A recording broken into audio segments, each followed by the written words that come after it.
The arena floor, the area in front of the head table. Please congratulate for the year 2018, the OHSAA State Wrestling Champions. Hey, this is Phil DeSabato with MATSIDE. To my left, I have Ryan, my son, and then we have John Cahill with his son, Jake, doing the match. Today at the by Hepner, went right underneath and got the counter with the rolling underneath with a cradle move. Hepner's ranked #1 in the state, was second at 113 pounds last year. And Voinovich did a great job. He's not stopping. Good job of Gore rolling through that, but this one looks like it's going to go back to Voinovich by a score of 9-0. As a freshman, this kid's a stud. I have a feeling we'll see him a lot more as the years go by. He needs to snap down. Oh, there's another violent shot right through him. He's stacking him to his head. He's going to roll to the half. Right into the half. That's something you got to train a long time to get that perfected. Oh, he's got him pinned. It went down very quickly. Smooth transition there. Maddox, 3 minutes of wrestling and ends with a fall. He's in the semifinals. Marcelli's got that underhook, but his head's on the wrong side here. And there, now he snaps.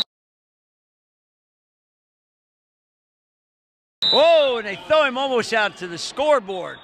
Wow. And it looks like Fulham dinged his shoulder there on that. Yep. Coming into the tournament. Placed 4th last year. Fireman's carry right off the bat. Kept that arm, so he's getting back points.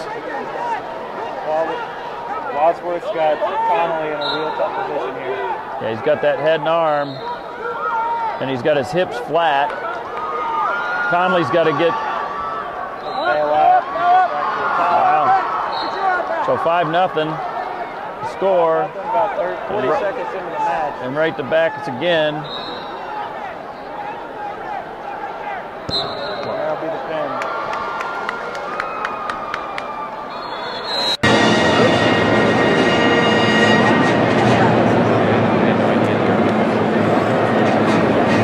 Ladies and gentlemen, your attention is the Ohio High School Wrestling Coaches Association Service Award winner for 2018. Bob Dealey and Cliff Cahill of MATSIDE with Bob Dealey TV. Appreciate the hundreds of volunteer announcers and camera operators that have assisted the production of amateur wrestling shows in high school, college, and Olympic athletes for 30 years. Columbus Public Access weekly programming presented over 2,000 hours of amateur wrestling with the play-by-play by Bob. Cliff often states this has to be a world record. Bob retired in 2012 as the announcer of the show after 25 years. In 2012, Ryan Mitchell of the Columbus Clippers took over for Bob for 3 years. Then, Phil DeSabato and Fred Feeney were announcers in 2017 when Ryan left for the Columbus Clippers. This year, Rick Baker is the current announcer. MATSIDE Productions have always been an all-volunteer team endeavor. A visit to their website gives the scope and magnitude of events including USA Wrestling, college wrestling, and high school wrestling. Also, www.matsidewithbobdealey.com has yearly schedules over the past and many archives. A browse of their YouTube channel, MATSIDE TV, provides the quality of today's shows. The event managers and local high school AD coaches have always facilitated the hundreds of shoots during the life of MATSIDE. MATSIDE executes Bob's vision, bring the very best wrestling to the young student viewers whenever possible. The MATSIDE motto, develop desire by watching your sport, belongs to Bob Dealey. Congratulations to the OHSAA Student Award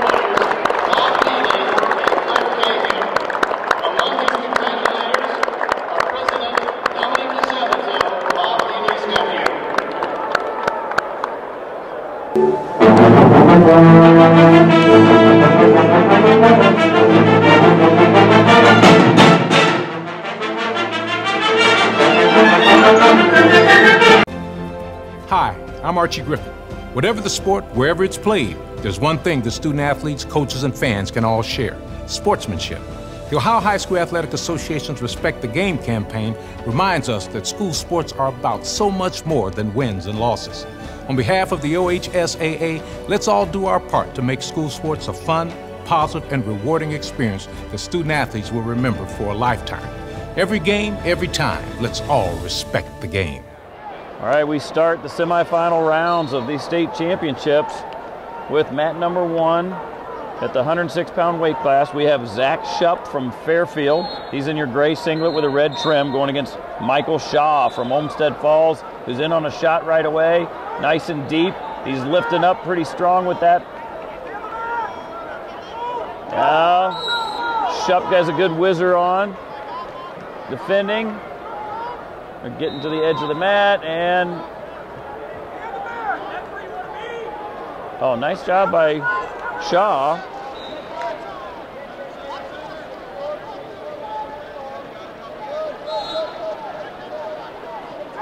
Shupp really worked that whizzer series to get his leg free.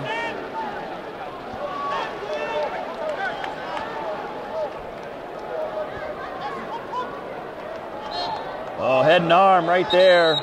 Wow, he powered that over. You don't see that often. Not at this level. Good job by Shaw getting out of that. Limiting the damage. It's a score 4-1 in favor of Shupp. That's big for early on in the first period.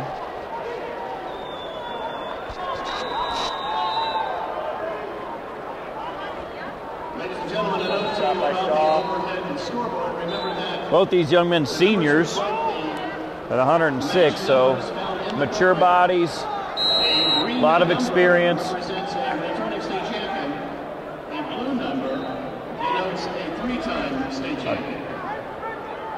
When Shaw's getting away with staying on his knees quite a bit. And normally if you stay on your knees like that, you get punished with snap downs, front headlocks, something along those lines, but he got away with it with his quickness. 20 seconds to go in the period.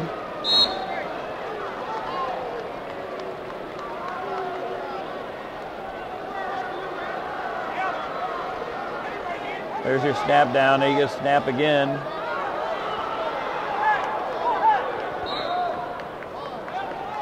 So Shupp's trying to circle in, and Shaw was blocking him, but period ends, and Zach Shupp is ahead 4-1. Gets choice and takes down.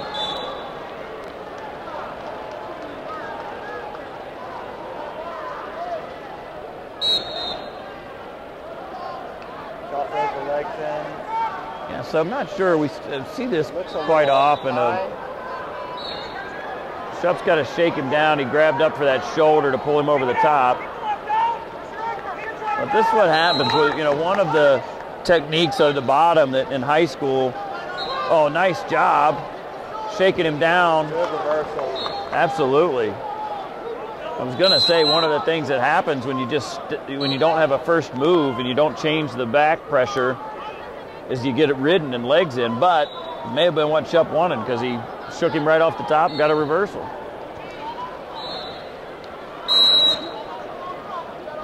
So now the score's 6-1. Boy, and he's really putting the pressure on the top as well.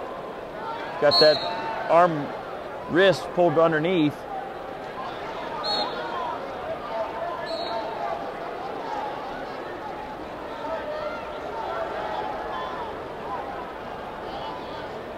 Like the action by Shupp here.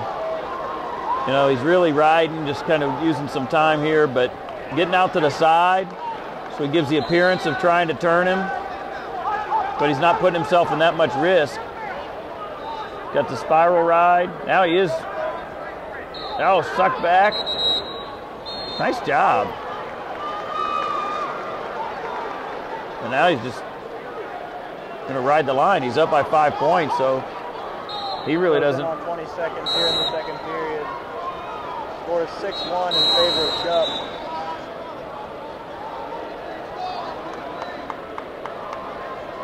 stalling warning gets awarded to Shaw. Boy, that's deep there. That's painful. Wrenching on that shoulder. 3 seconds to go. Zach Shupp in command. He's 40-1 on the year. Got second in the state last year, 6th the year before. So he's looking to get in the finals again. He's one period away from doing so.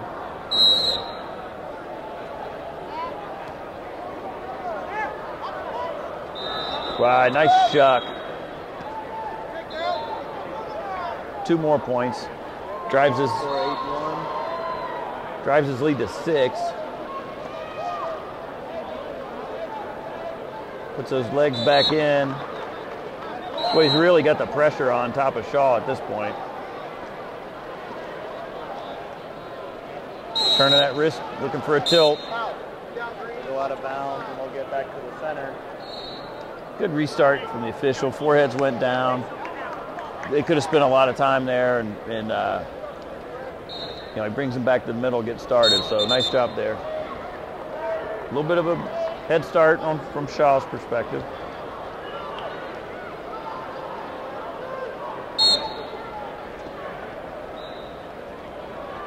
Little barrel roll there. Good throw.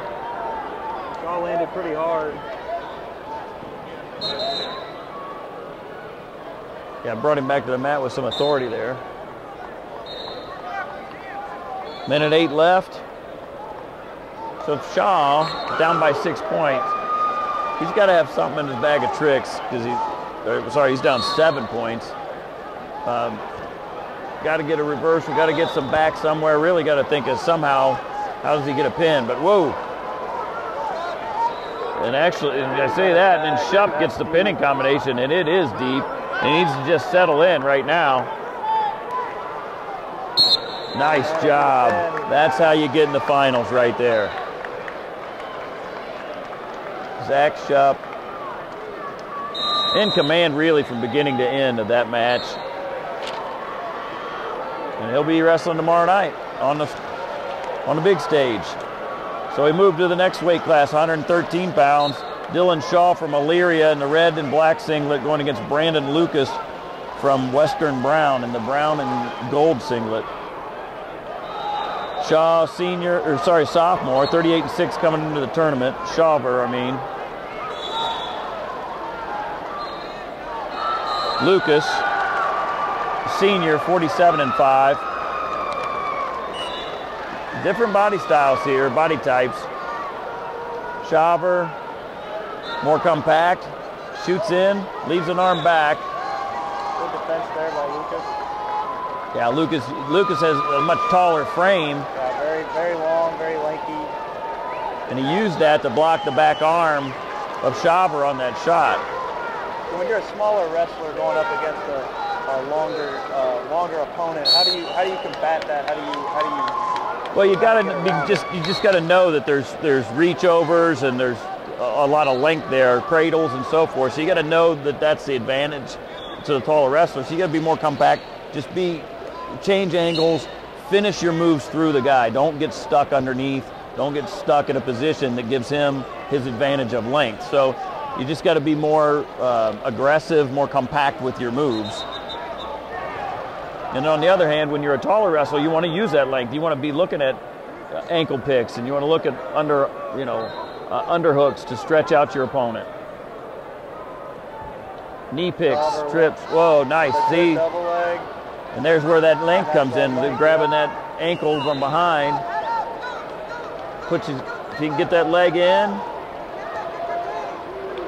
Shawver trying to get that boot. No points have been awarded yet. He's trying to cradle that up. If he could get his legs locked, he did, and that gets the 2. Nice job of working his positioning there because he didn't have that takedown right away. Lucas, had a really good, had his leg out front, but Shawver just kept working, finally locked his legs around each other to pull it in and got control. And that was right at the end of the period, which is good strategically for Shawver. He's up 2-0, didn't let his opponent score. lot of feeling out went on in that period, just before that takedown, too. Shaver gets choice and takes the down position. So here's again what you were talking about, Jake, with that length. A little of a tabletop, but he comes up. See, different from that last match. Bottom wrestler had movement. Now, Lucas did a great job of stopping that movement. And he's looking to ride, use his length to get the spiral ride. Looked like he was going to either kick that out or try to do a Merkel. He's got to try to return him here. He's going to get hit with stalling. Almost at him. Wow, that was down and out. Yeah, that was almost nice to the back there. Shaver turned right into him, but he didn't get his hips all the way around, and he still had a Navy ride on his feet. So he was in danger. But the tabletop start is really, you can tell he's trying to do a Granby. And Shaver's got that scoped out because he's squeezing that leg off and not letting him go over the top. Sorry, Lucas. Shaver being on bottom. Oh, that could have been, he called that potentially dangerous, but I'm going to tell you what, that probably should have been 1 point illegal move because he really ripped that arm out away from the body, and that's illegal.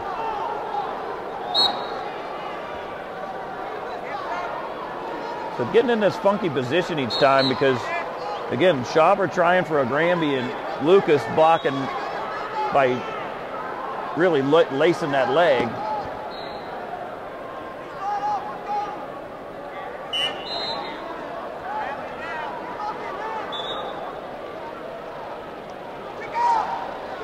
Well, now Shaver's in a good position to get a stalling call here. The bottom man's got to come up. Yeah, absolutely. Stalling.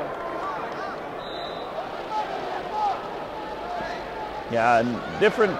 In high school, that call is the judgment of the official. In college, they count to 5 when they're on that leg, and if you get to 5, then that's a stalling call. But high school, it's the official's call, and I agree with him completely on that. So we get a caution on red with a false start. A little jumpy this round, a lot of whistles. Oh, nice job by. Good job by Shaver to get out of that. Quick and early too. Well, he got 30 seconds. That's what that first motion on the bottom does. I mean, too many wrestlers, you know, they stay tight and they wait for the top wrestler to make a mistake and then they go. But if you got a good guy on top, nice. Oh, Lucas almost behind. He's not back there yet. He's got to get around behind. Shaver still hasn't turned the corner yet. Shaver doing a really Whoa, nice job. he hit the Granby. No points awarded yet. Now he's got the 2. Wow. Really Hit nice the job. Granby as a defensive move and wound up with a takedown on that and could have almost had him to his back. That was impressive. Now it's a 5-point match for Lucas. This has been nip and tuck. Shaver's just beat him to the punch. There have been a number of different situations where Lucas has been right there to score and just hasn't been able to get the point. So he gets his first point of the match with it. Well, they haven't given the escape yet because it could be a 2-point reversal here.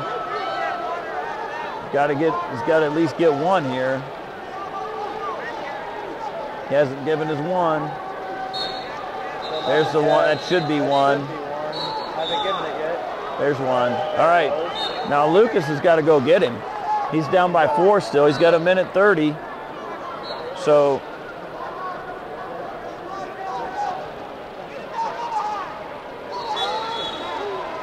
Well defended by Shaver. this is the problem. So when you're the taller wrestler and you've got to get shots off, it's hard to get underneath these guys. So you really need some kind of a sweeping single, you know, some trips, something along those lines. But right now, if your Shaver haven't been hit for stalling yet, you're going to stay out of your tie-ups.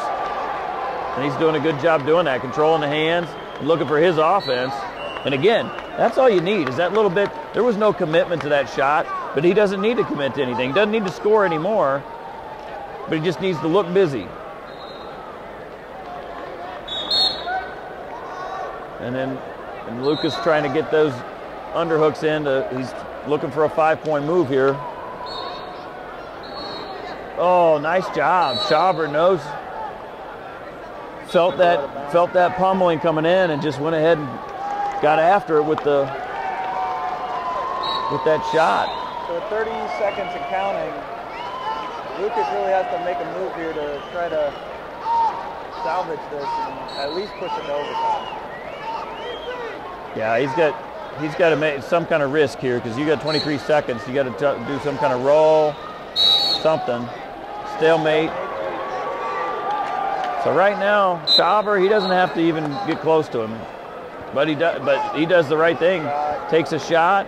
If he gets taken down, he's up by 4. He can afford to get taken down. He just can't be afforded to take him to his back. Now it gets to 8, 7. Seconds. He can pretty much just ride this one out and be in the finals. And he is. So Dylan Schauber from Elyria, sophomore, will be in the finals.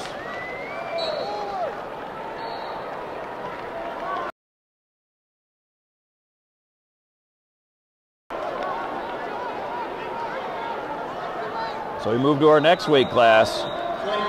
We've got Antoine Allen from Cincinnati LaSalle going against Brandon Fenton from Elyria. Allen in the black singlet with the polka dots.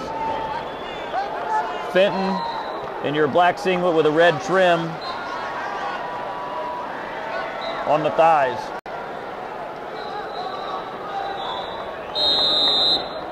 Both guys on their knees. It's a interesting tactic, basically taking away the leg shots.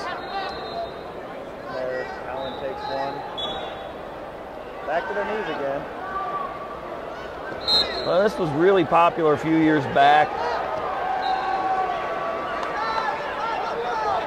And the whole deal with that is you got to be very, very quick to do that. But it does take away, you can't shoot on somebody's legs if he's not standing up.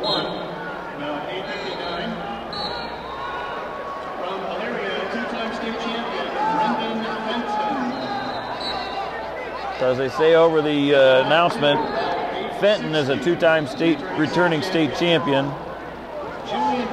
He'll be going to Eastern Michigan next year. He's committed to wrestle for the Eagles.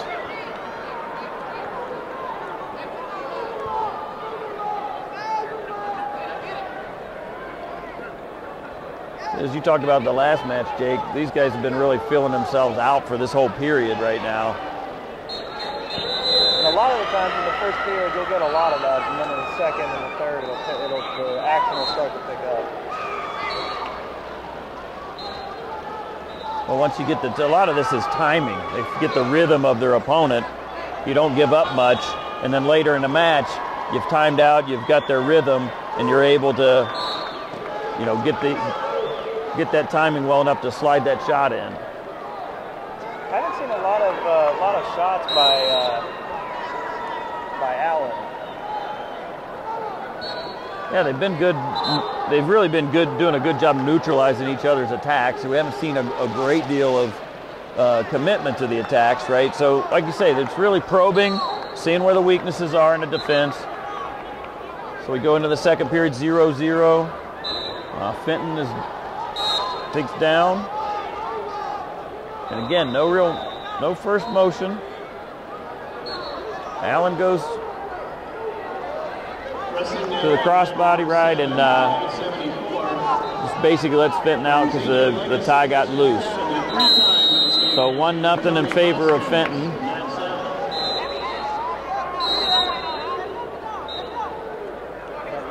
Wow. Reshot by Allen. Yeah, so you can see that both of these young men have a lot of speed. I'm guessing they really like wrestling from the neutral position.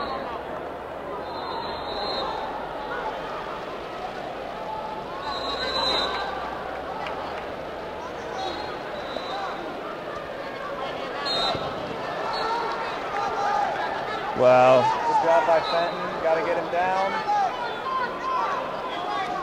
No points, and they'll go out of bounds.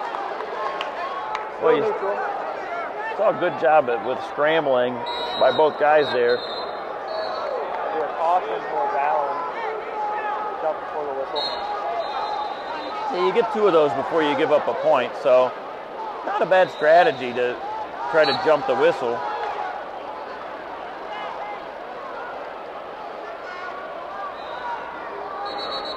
It does give you a favor in the eyes of the ref. I'll say that.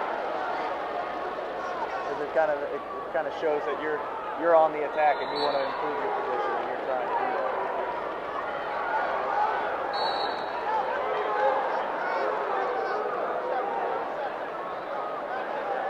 30 seconds and counting here in the second period. Still 1-0 in favor of Fenton.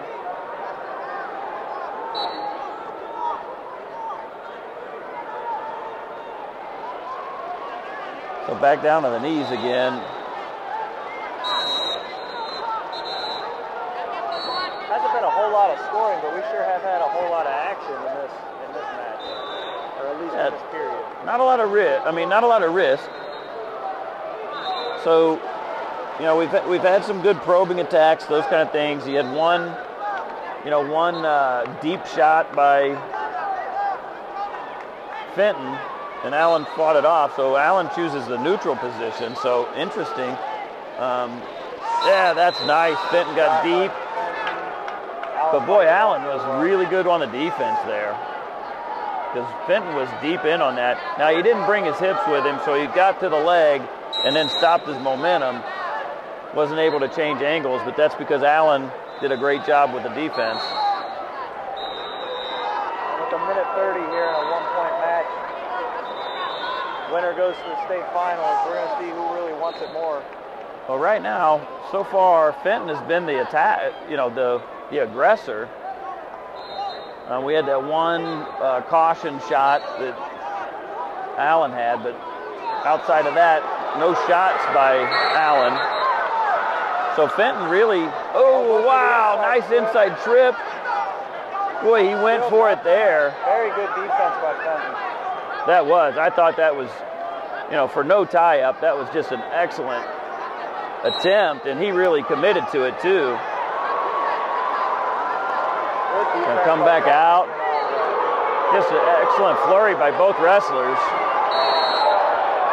There we got a shot attempt. Allen's starting to pick up the pace here, starting to put the pressure on Fenton.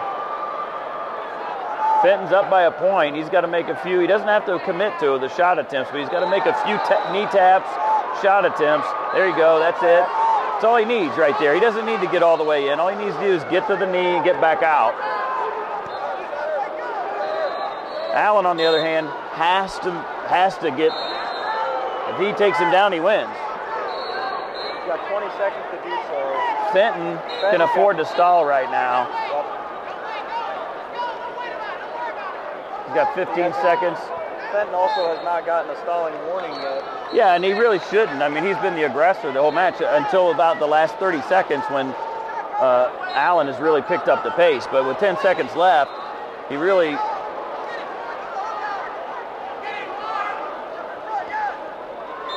Out of bounds. 3 seconds left right now. If you're Fenton, just back out. Just back all the way out. Because now you got to... Allen does go 2-1. Wow. Fenton will be moving on to the state finals, where he will defend his 2 state championships and go for his 3rd in a row. Very good match there by those two. Very good. Yeah, I mean, not much scoring at all, like 1 point literally. But that last period had a lot of drama, a lot of action. And we move into teammate of Fenton's, Mick Burnett from Elyria, again in the black singlet with a red trim, going against Jimmy Carmody from Brecksville Broadview. And he's in the red singlet with a black trim. Burnett in on the leg. Carmody. Oh, wow. Right to a cradle. And bails out wisely. So Burnett comes out on top with the 2 points.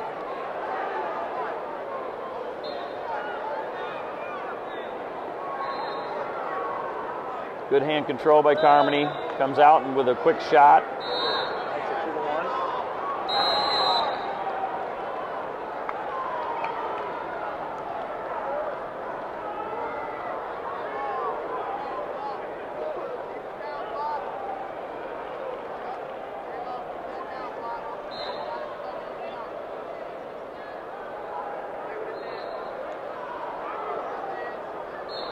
Way down to the knees again. With the hand fighting.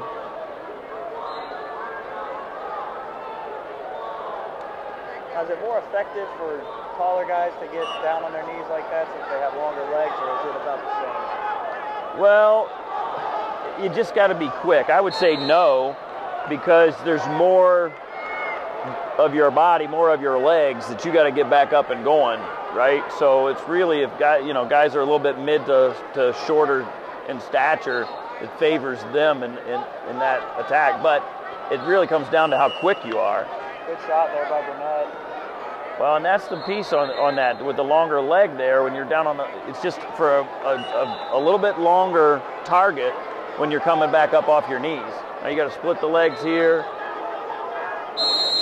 And he just waits. Burnett just waits for the stalemate. 8 seconds here left in period number 1.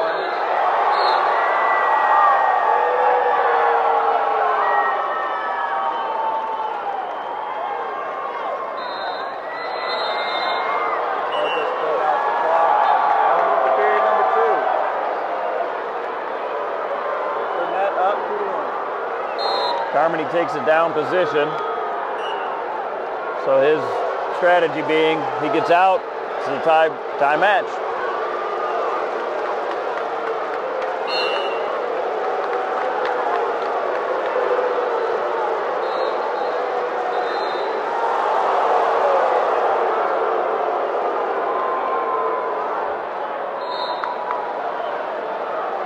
So far, hand fighting underneath. And head down, I've seen that with Jaden Maddox does that as well. And, these guys frustrate the top guy and get out. But, boy, if they're going to move on and wrestle in college, got to keep that head up. Well, they're going to learn that they're going to get roughed up. But here it's effective, right? I mean, Carmody got out, and he tied the match up. It's 2-2 now.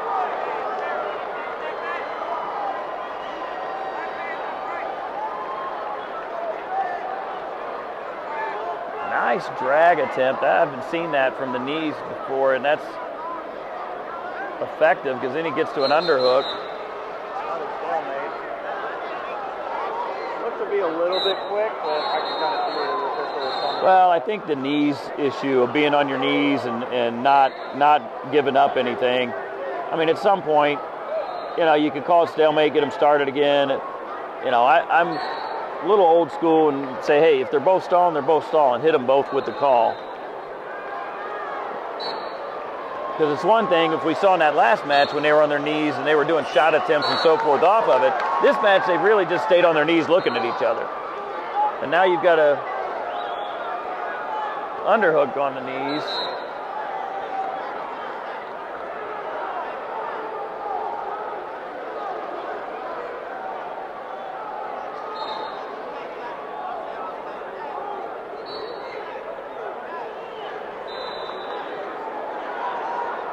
But the theory is that you can get a quick low single shot if the other opponent comes up from being low on your knees and you're not giving up any potential leg attack of your own. 3, 2, and 1 in the second period. That'll do it.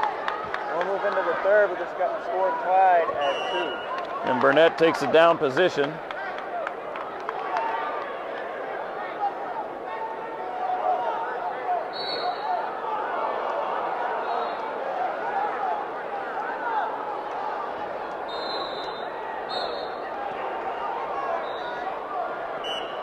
Here we got really good back pressure by Burnett. Hand control, almost out. Carmody does a nice job lift and bringing him back. I really like Burnett's positioning. He's got that bowed back. He's keeping a little bit of movement, trying to keep that back pressure in, work his way up, get some hand control and get out. Carmody's got to try to break him down.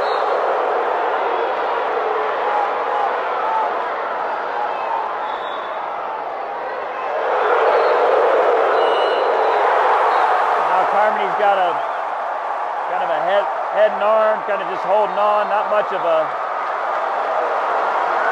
real pinning combination, but the arm kind of got locked in there. So we start over.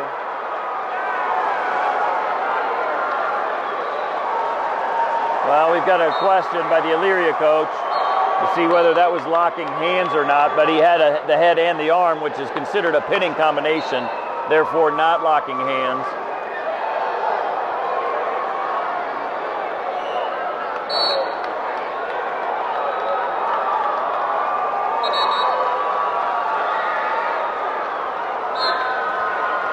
Nice fire up. That's how you fire right out. Then you come right back up. But boy, Carmody's done a really fine job of staying with him. Stopped all that motion and now is in a good position to get that.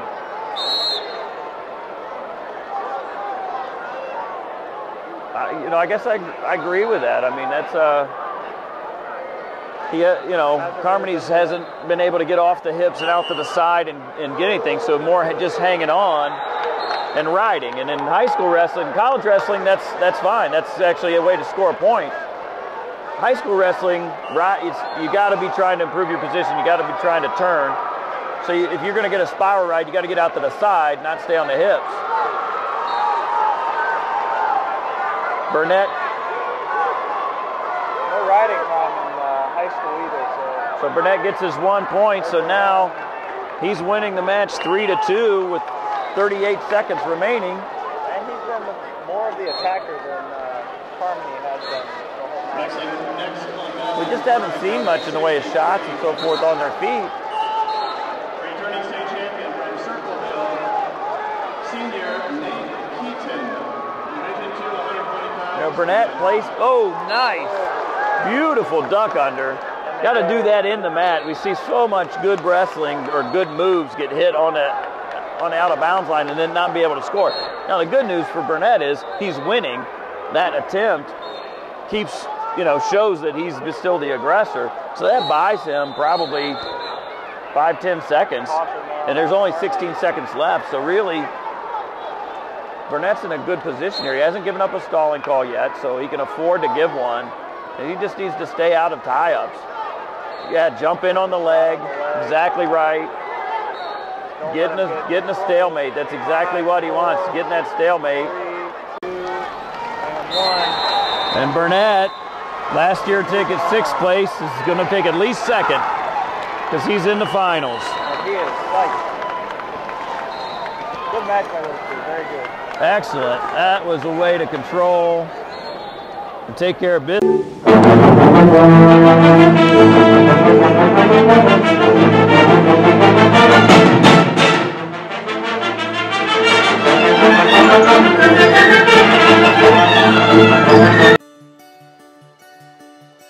If I play sports for my school, I will have more confidence. I will get better grades. I will learn how to show good sportsmanship. I will be more physically fit. I will learn how to handle wins and losses in sports and in life. I will have more school spirit. I'll learn how to work together. I will learn to set goals and work to reach them. I'll make good decisions off the field. If I play sports for my school. If I play sports for my school. If I play sports for my school, I will learn how to be a leader.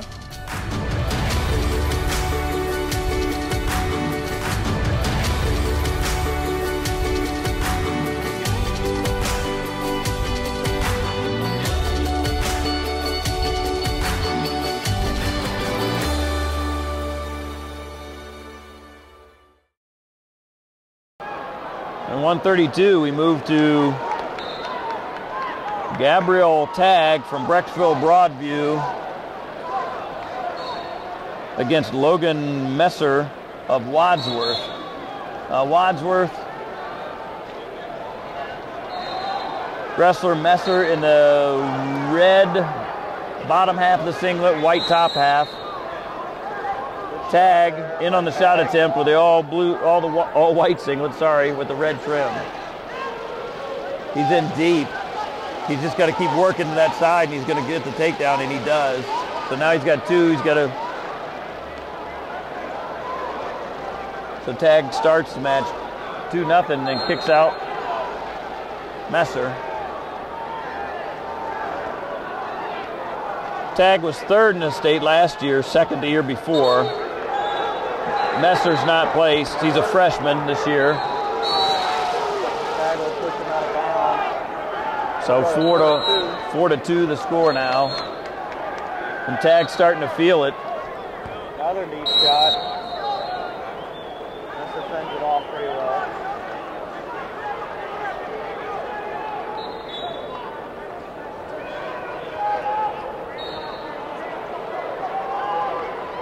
Tag goes for the knee pick. Can't quite get it.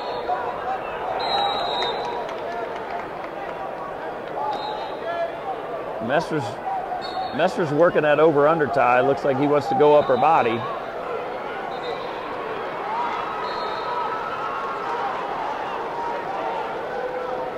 Messer follows that shuck attempt.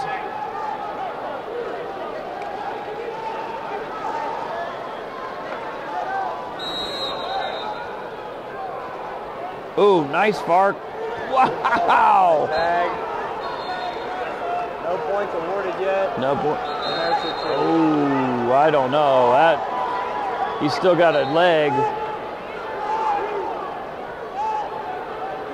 He's still got a leg and a head. That now would have been 2, so it's fine. He gave the 2, but I thought that was pretty early to give that 2 points. He still had that switch in. But he ultimately popped the head out and got the 2 anyhow. So that's a good choice. He'll defer. Tag will go down. 6-2 here to start period number 2. sometimes, now these guys scout each other and so forth, may know it, all that, but Tag has been dominant on their feet and don't know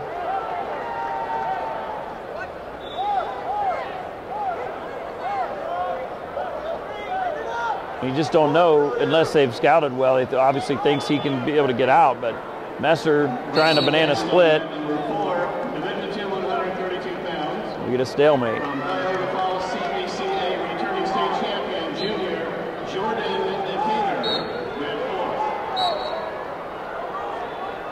Well, going for a Merkel here is Messer. Oh, wow. Yeah, he just got two. When you get high like that, you got that head and arm, you got to keep it because that keeps you locked in. Once he unlocked it, it allowed him to get reversed. Now it's 8-2 favor of Tag. No, potentially. That was an illegal hold. So what happened there was an arm bar, and officials are saying that they pulled the arm away from the body. And that's what we were talking about earlier. Correct. And so he took that and pulled that in an illegal direction, and that's an immediate point. It's not potentially dangerous. Years ago it was, but they've changed that, rightfully so, to protect the wrestler. Potentially dangerous is if you're trying to take that in the correct direction, you're not pulling it away from the body, and it goes in the wrong angle. Then you stop it because it could result in an injury. In that case, the wrestler knowingly pulled it into an immediately. What they're saying is it's an intentional intent to harm. It's unlikely that it was truly an intent to harm. However, it's still a legal move. So that takes it to 8-4, and 8-3, and then he allowed him to have the escape to go to 4. So 8-4 is the score right now in favor of Tag. Tag doing a really good job from the neutral position. Yeah, he's controlling that head extremely well. You just see that, you got the junior versus freshman, and the junior's just more powerful. Freshman's got a lot of, technique. He's got a lot of moves.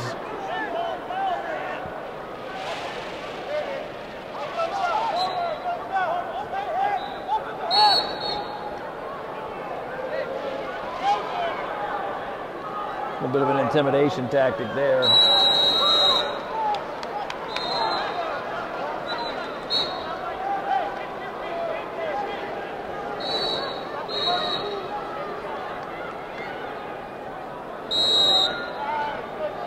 Okay,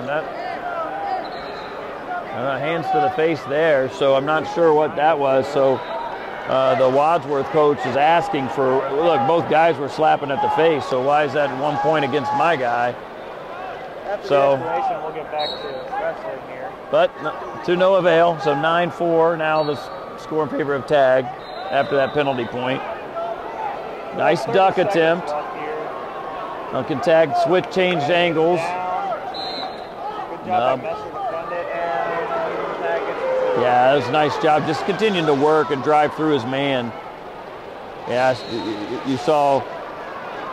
you see Tag going for this arm bar again, and he felt that thing turning up, and he let it go out front again. So he learned his lesson from that penalty point.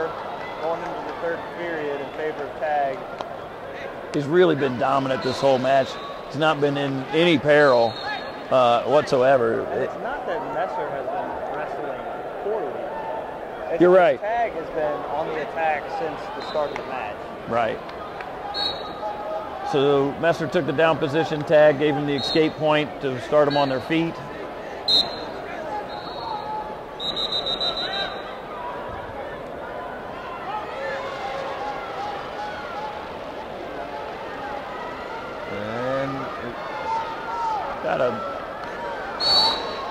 Messer's still within striking distance here, with down by 6 with 1:40 left to go. Yeah, he's got to go. He's got to get some points here in quick succession. From what we've seen, he's going to need something big. Goes for that inside trip and unfortunately gives up his leg in the process. That'll be 2 for Tag, moves the score to 13-5. And now if you're Messer, you really got to go. Yeah, it's 13-6 after the point given back. So 7 points with a little over a minute to go. You're starting to get into that place where you're thinking you got a pin here. So now if you're Messer, what's in my bag of tricks that I can take him straight to his back? As you just don't have enough time to make up 7. He does have that length advantage that we were talking about earlier too. The Tag looking really aggressive here. Little scramble leads him off to the left side of the mat, and they'll be neutral still.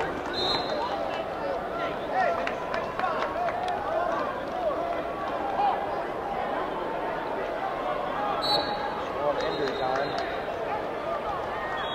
Yeah, blood. Got blood on the part of Tag. Looks like a bloody nose. So Messer down 7 points here with 44 seconds left in the third period. And like you said, he's really going to need to go after that pin here. Yeah, they're running out of time. I mean, you can get it, but he's got to. And he probably, against a wrestler like Tag, he's got to come from a different, he can't go straight into a throw attempt. He's got to, whoa. And Tag will get 2 more there. He's just, with the 15-6. and each time he's just beating Messer to the punch. So as you said, Jake, Messer is obviously an excellent wrestler. He's making it to the semifinals of the state tournament. But Tag just each and every turn just beat him to the punch. It seemed like Tag. This is the chance that that was possibly the chance for Messer, because Tag's head was right next to Messer's head as he was up, but to no avail. Tag will move on to the state finals.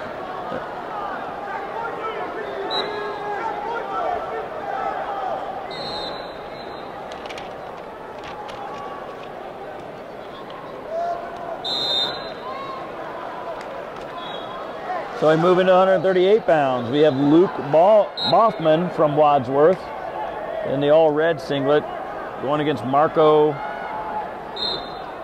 Rigobuto from Brecksville Broadview. He's in your black singlet with the maroon and gold trim.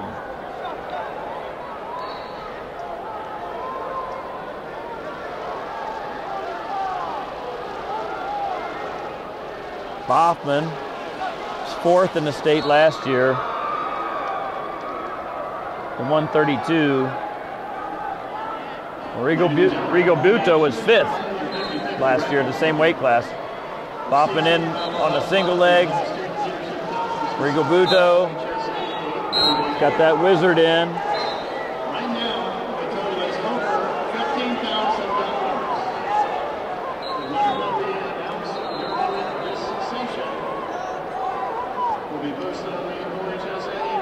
continued battle going on that leg. Referee's pretty close to a stalemate, and he calls it. Rightfully so. Nice job on Rigobuto to defend that shot attempt. And follow the OHS AA on Twitter for all interstate championship news stories and notes about coverages. Follow OHS AA Sports and stay connected.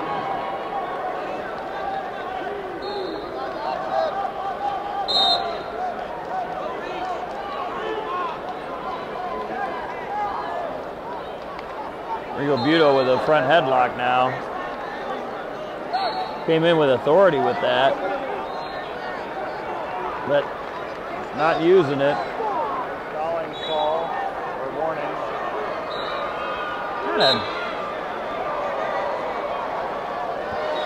Guess the official felt he was hanging on the head a little bit too much, not doing anything with it. We close in on the end of the first period here. Score still 0-0. And 0-0, we move into the second period. Boffman gets the choice he takes down. As he normally would. Trying to get a point out of this. Wrestling on mat number 4, about 8 Now that I like, right? He moved his hips out, he got the back pressure off of his back, and then he's out, right? But you saw he moved quickly on the start and got his one, so good work by Boffman. He's now leading the match, scored the first point. Nice shot. Trying to dump him back the other way. Got good pressure there. Well, getting back into that Wizard series. He's got to come up with this, which he does. Now he can trip it. Trip attempt again. Yeah, nicely done. That's just textbook wrestling right there. You get that. Some of the young wrestlers need to see that and use that. When you're getting that whizzer, you got to bring it up, and then you get that up high. You get it to the point where your opponent is out of balance, and then you can trip them. But when you let that leg stay down lower, your opponent can have a lot better balance and be able to stay right with you and be attacking you. So nice job by Boffman. He takes control of the match, 3-0.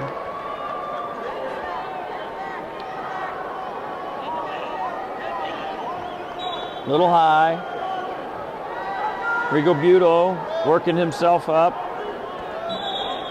He gets out. It's going to be 3-1 now. Favorable Boffman.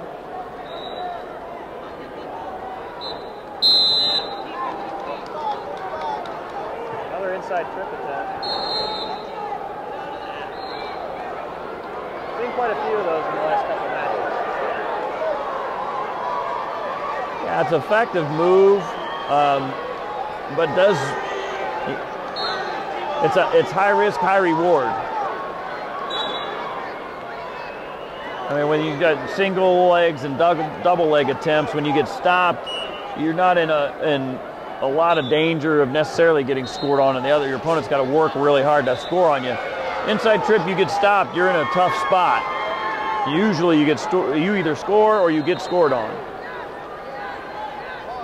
That'll be the end of their second period here. Go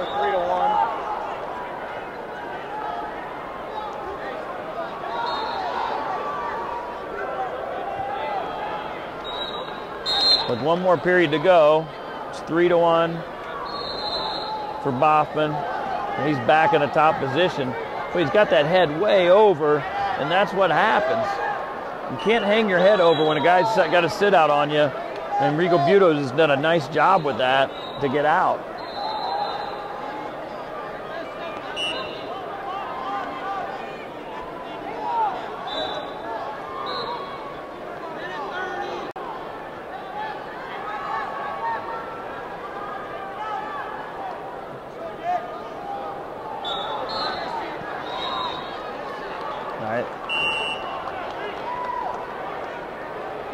Hoffman just looks comfortable on his feet. If I remember right, Boffman has not been hit with the stalling warning. He hasn't. So wow, nice. That'll be 2. brings the score to 5-2. That's a big score in this match because these wrestlers have been really close, talent-wise, power, everything else. So getting that 3-point lead again with a little less than a minute to go was big. Happy Rigobuto here. First things first, I think you really just got to get out. Yeah, so don't worry about the reversal. Just get up and out, and he does. So now you're within, like you say, Jake, now you're within a takedown of tying it up and taking it into overtime. But you got to get some offense. So far, we haven't seen any offense out of Rigobuto on his feet.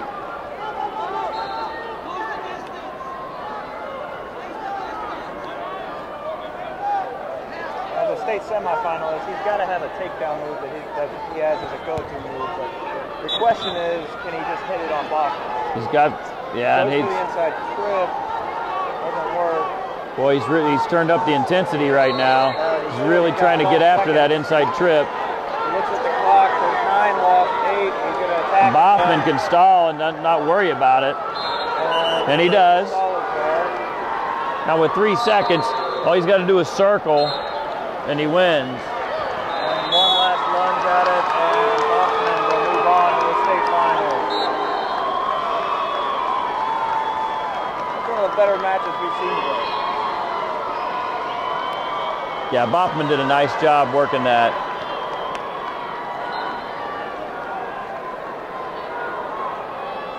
We move into 145 pounds. We've got Victor Voinovich from Brecksville, Broadview Heights. He's in the white singlet with a red trim going against Michael North from Wadsworth. So we've had 3 matchups like this in the last 4 matches.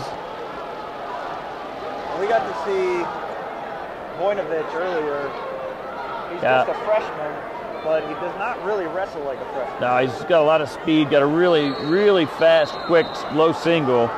But he's going against Michael North, took 3rd last year, 126 pounds. North in all red singlet from Wadsworth.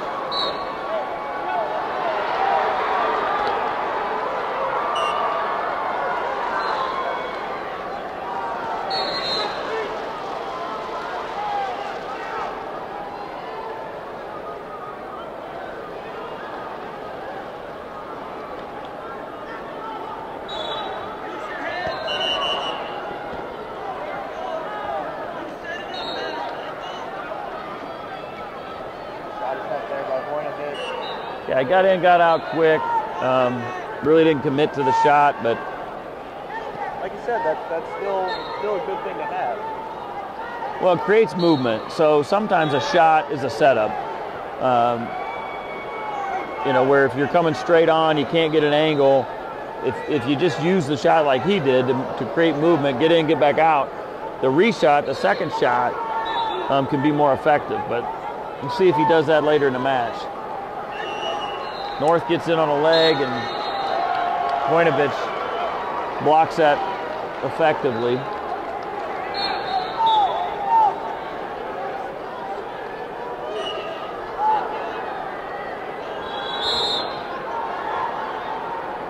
Stalling on green, Voinovich.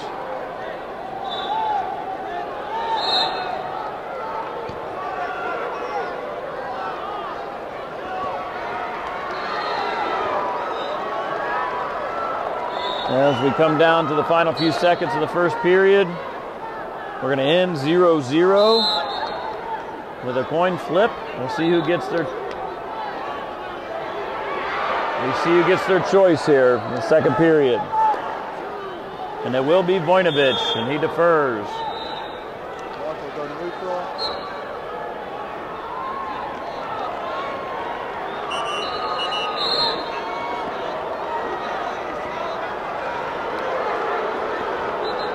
By Voinovich.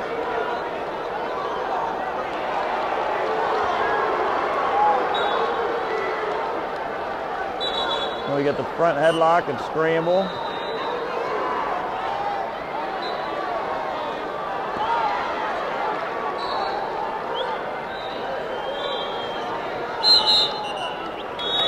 We'll do a stalemate. We'll go back to the center.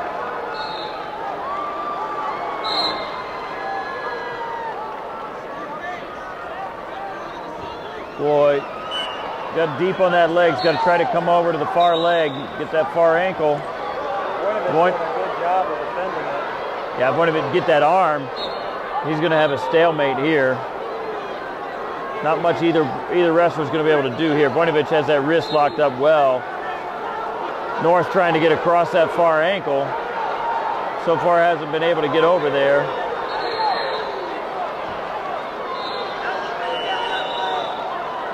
No points awarded.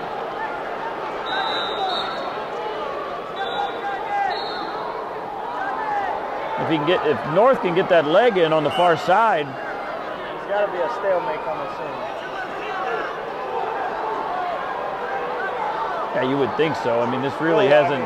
There's been no. Really, all they did there was just pivot around the mat a little bit.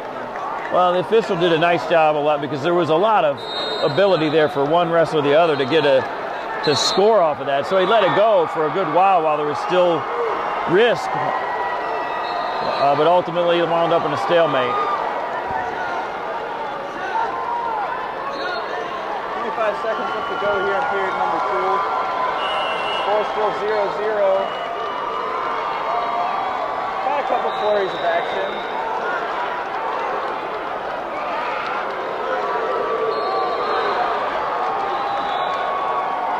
Shot by Voinovich. As we come down to the final minutes of the second period, same score, 0-0. So we'll see if Voinovich, and he does, takes the down position. He's going to try to escape and score the first point of the match.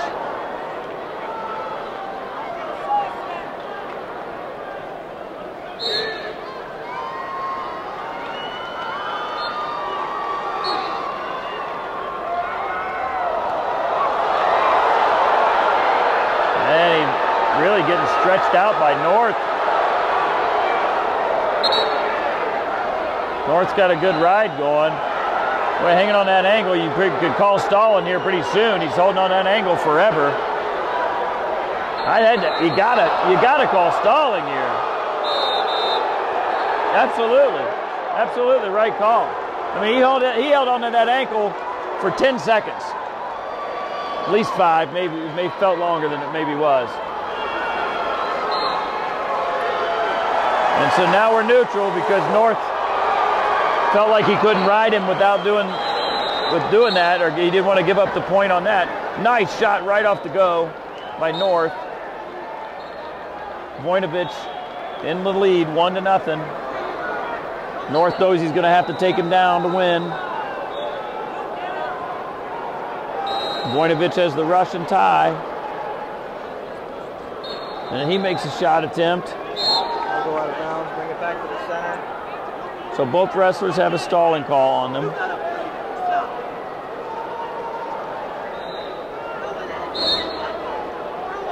So they can't afford to back off at all. Voinovich needs to stay on attack. Right now, he doesn't have to commit. Again, what we've talked about in previous matches, all he needs to do is make shot attempts. He doesn't need to fully commit to any of them. Where North, on the other hand, he's got to get a takedown. He's got to commit. There, Voinovich, nice job with a shot attempt. Gets the head. One thing for him, he figures if he can. Oh wow! How did North not? I'm not sure how North was able to not go down on that. 20 seconds of closing here. It's got to come up. Yeah, he's at 12 seconds. Oh, he's going to finish. And that looks like it's 2. Yeah, nice job. Voinovich just worked that. 5, 4, 3, 2, and 1, and Voinovich will be moving on. Excellent job. Freshman Victor Voinovich in the finals. That is a good young wrestler right there. As we move on to 100.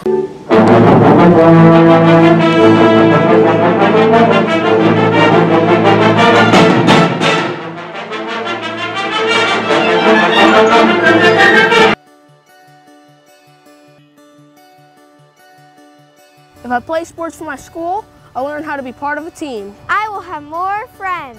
I will be active now and when I'm a grown-up. I will learn how to work hard. I'll have better attendance. I'll learn how to overcome adversity. I'll be more likely to go to college. I will learn how to get along with others. If I play sports for my school. If I play sports for my school. If I play sports for my school. I must learn to be a good student during school if I want to put on my uniform after school.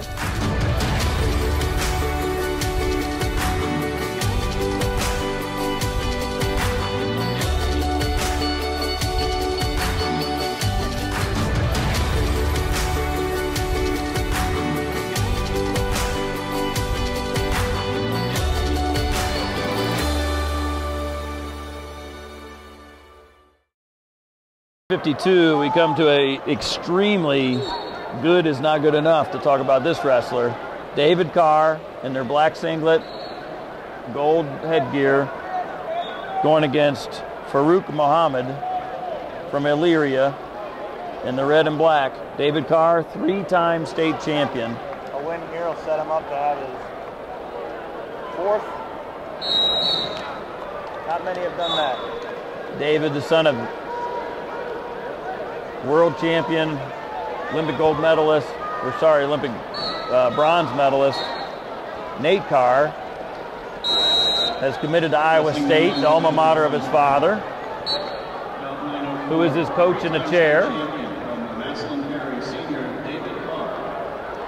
But Farouk Muhammad, he wants to send everybody home sad today. He wants to knock off the giant. David Carr, boy, that's just beautiful. So that's what we were talking about the last match with that first shot doesn't get you, that's the second shot. Got in, moved to the side, came back to the other leg, finished it. Again, comes to that far leg. Another 2 there. And he's heating up. 4-1, favor of Carr. So arm bar in. You'll see if, he got a half on that far side.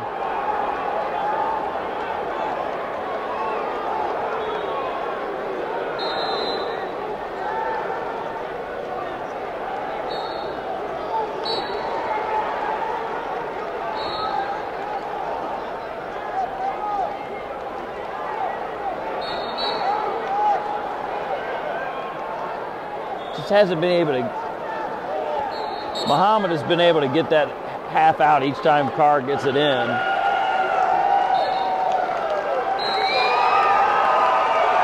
Now he's running, he's got it over. That's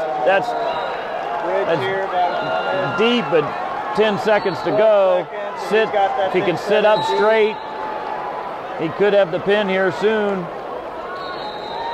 4, 3, 2, 1.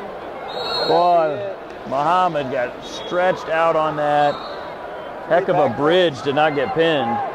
Here's the 7-1. And that really plays with the physique factor as well. Well, it does. You're right, Jake. I mean, you ring somebody out in a pinning combination and they're worried about this continuing the match. You're able to keep your wind about you and keep attacking, as we see. Lift straight up, changes the angle right to the back. Right to the back.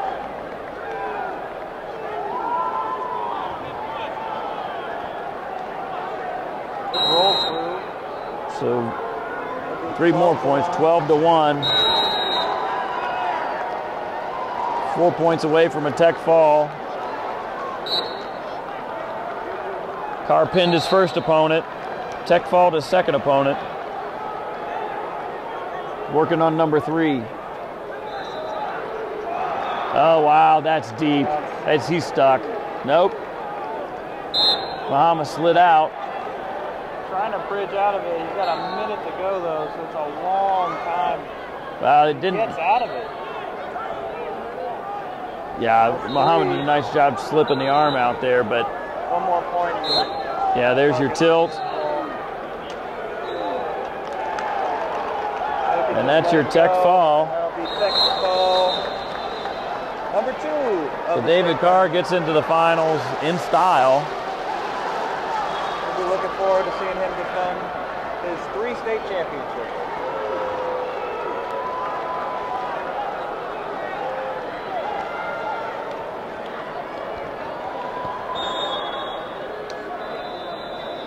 And we move on to 160, where we have Jaden Maddox from Grove City Central Crossing. He's in your blue singlet with a white stripe down the side, going against Nevin Snodgrass from Kettering Fairmont.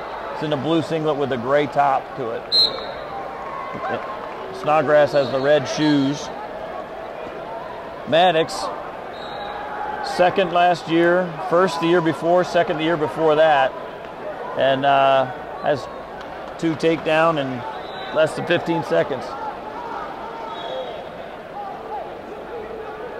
Maddox tech-falled his first opponent, 17-1, and pinned his last opponent to get here. Snodgrass got here with a close, hard-fought match against Lockett in the quarterfinals from St. Ignatius, 6-5. So Maddox used to being in this match. In the past 3 years, he's won every time. Been in the finals all 3 years before now. He's looking to get there again. Yeah, I don't know. I mean, again, we just saw the last match. They called potentially dangerous on that pulling away. That could have gone either way. It could have been a penalty point there, but it wasn't. Maddox gives the neutral position, so Snodgrass now has 1 point. Snodgrass 4th a year ago at 145.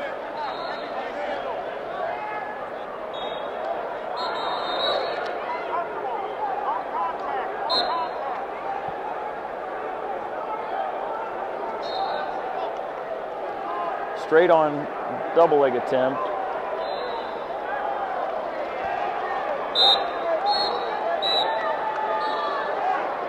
Maddox defends well.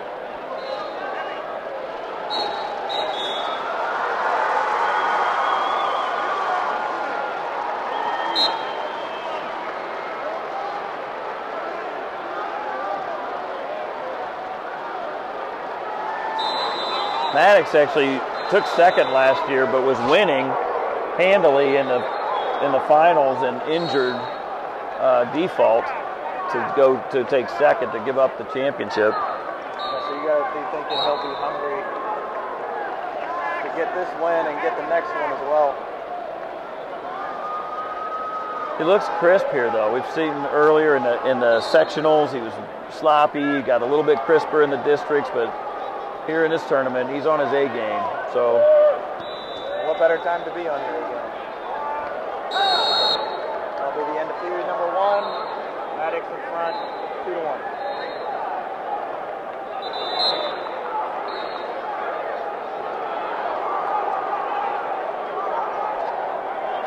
Maddox chooses his down position after Snodgrass defers.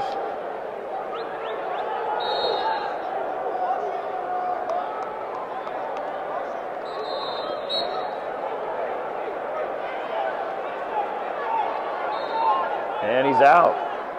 Just like that, it's 3-1. Maddox gets his 2-point lead back. And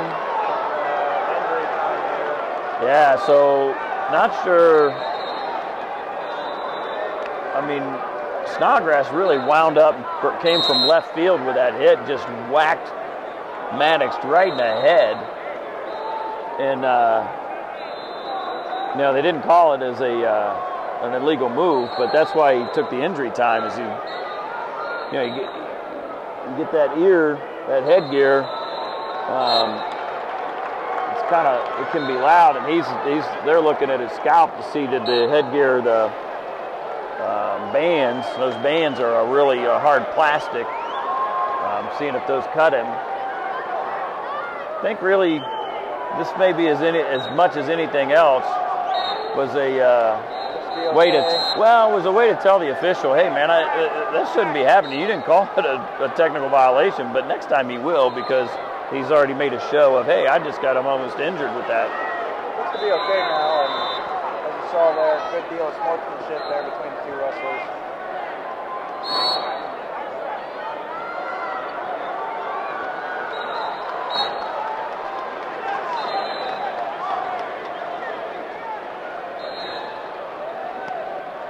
shot there by Snodgrass.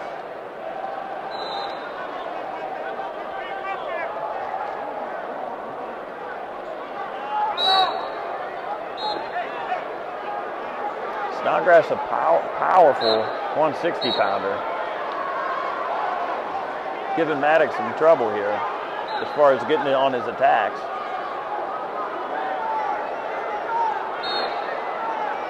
Yeah, we've seen back out a couple of times in a row here. So you got Snodgrass coming forward, not really taking a whole lot of shots, but just putting pressure on from a pushing standpoint. More shot there by Maddox. Yeah, Maddox just took his speed. Wow, right to the back. Uses his strength. Shows, almost had him in the spinning combination there. But absolutely. Showed there why Ohio State University gave him a scholarship. He's going to be a Buckeye starting next year, wrestling for Coach Ryan. And he really hit that move really fast off the whistle. Well, he got hit with that stalling. He wasn't real happy about it, and he knows that he just backed out a couple of times. So he was just going to show, look. And we got calling to go. Stalling goes the other way now on Snodgrass. It's tough. As we've talked about before in the tournament, it is hard for the guy on bottom getting ridden. And when you got legs in, you got a lot of pressure on you to do much with that. That'll be the end of the second period. Maddox up 5-1. We'll go neutral to start the third. Caution on Maddox. Yeah, his foot wasn't on the line when they started, and they, that could give you an advantage of being too far away. So nice reshot. Nice. Oh my goodness, that was a heck of a reshot by Snodgrass. Almost put him on his back. And Maddox, just with cat-like reflexes, was able to get to his base and avoid disaster.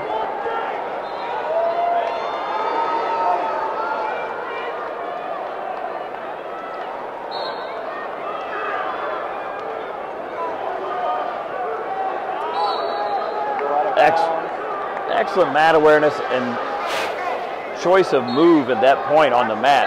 Pushed his weight right into Snodgrass to defend the shot, but also got himself out of bounds and out of trouble. Another quick shot there by Maddox. And both wrestlers. Quick scramble here.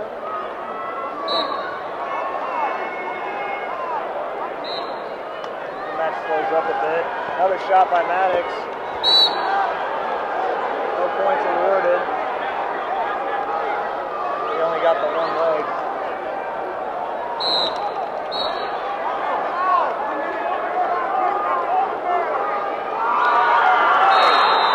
So if you're Snodgrass, you got a minute to go, you got to get something, and that's what he's going for. So in the right,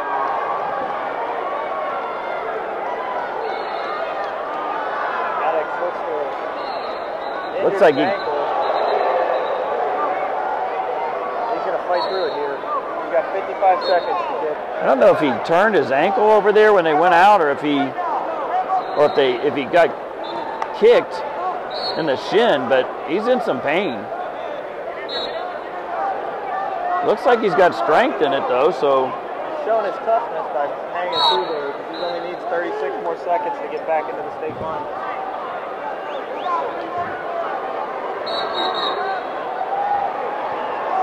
The red caution this time.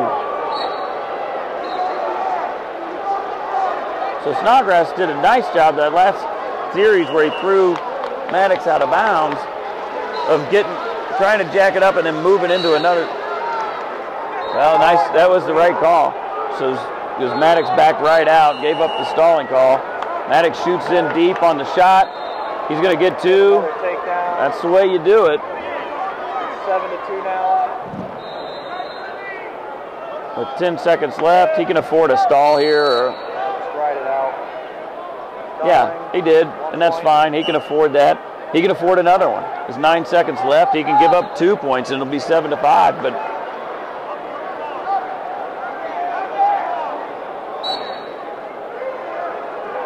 Maddox probably just kick him at this point. instead of returning them, and he does. And it's time. So excellent match. Both guys wrestled well, but Maddox, again, just a little bit better. Headed back to the state finals for his 4th consecutive time.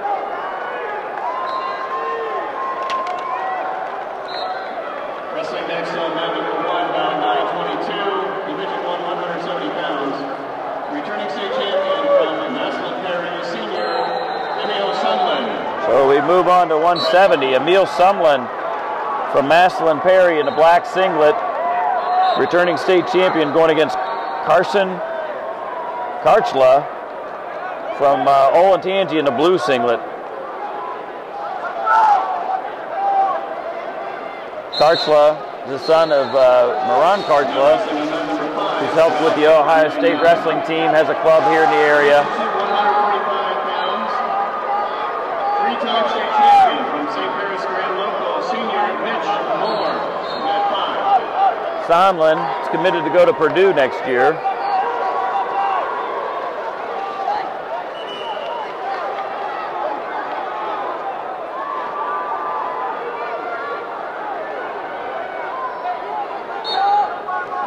Good shot by Carson Karchla.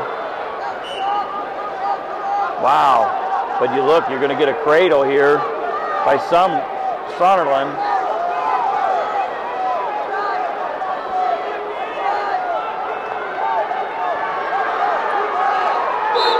Yep. Karchla did a really nice job of not being turned over there. Kind of see that's what Sonnerland was trying to do. Yeah, Sonnerland wanted to get that tilt turn off of the, there's a roll through on that single leg, and he used it effectively just to stop Karchla's momentum on the shot.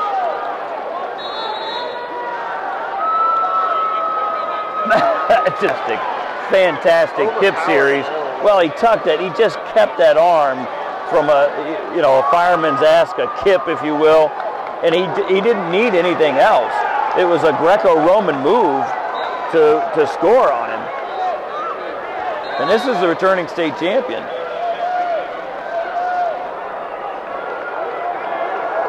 So Karchla now up 2-0, 22 seconds remaining in the period. I like how he runs an armbar. I've seen this in his earlier matches in the districts, and he puts the armbar in, laces it, and grabs the hip or the waist with that hand on the other side. So you don't have an ability to get in a potentially dangerous situation, and it locks it in really nice. So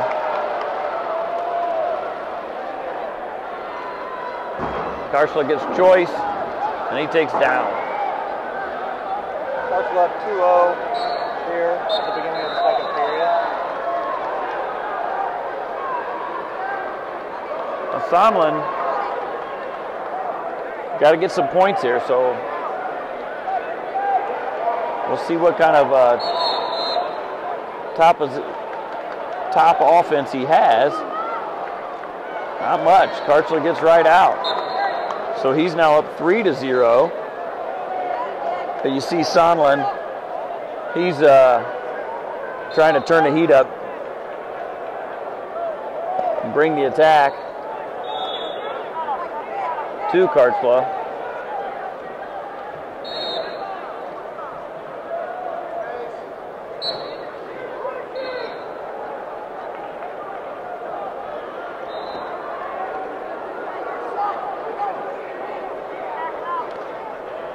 Nice shot, nice deep shot. And can he come around and get it? Get that far ankle, kicks it. Yeah, nice. Again, just textbook. Brought that leg way high up in the air, got it down 5-0 again.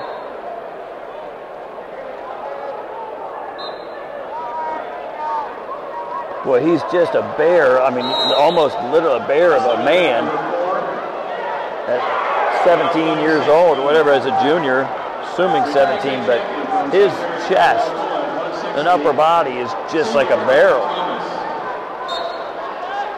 He's lacing that arm bar through.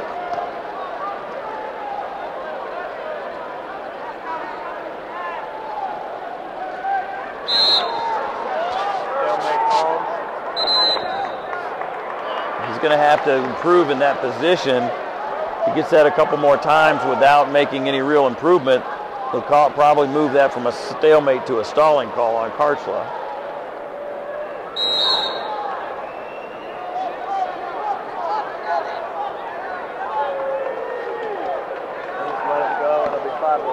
Yeah, Sondland did a good job just frustrating Karchla there to the point of having him get kicked. So 5-1. So now he's only got four points to come back against, but he's running out of time in the second period. He's going to have to, going into the third period, down by 4 points. Sonderland's going to have to bring it. So he picks down, because he was able to frustrate Karchla in that last period and get escape. So that, if he can escape, he'll bring him to within 3. But so far, he really hasn't been able to get any offense together on his feet, though. So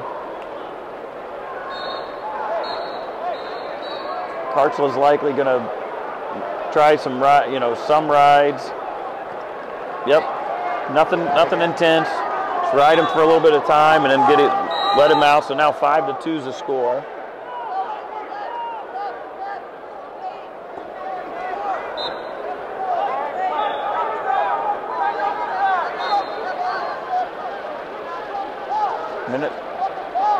Minute 25 left in the match.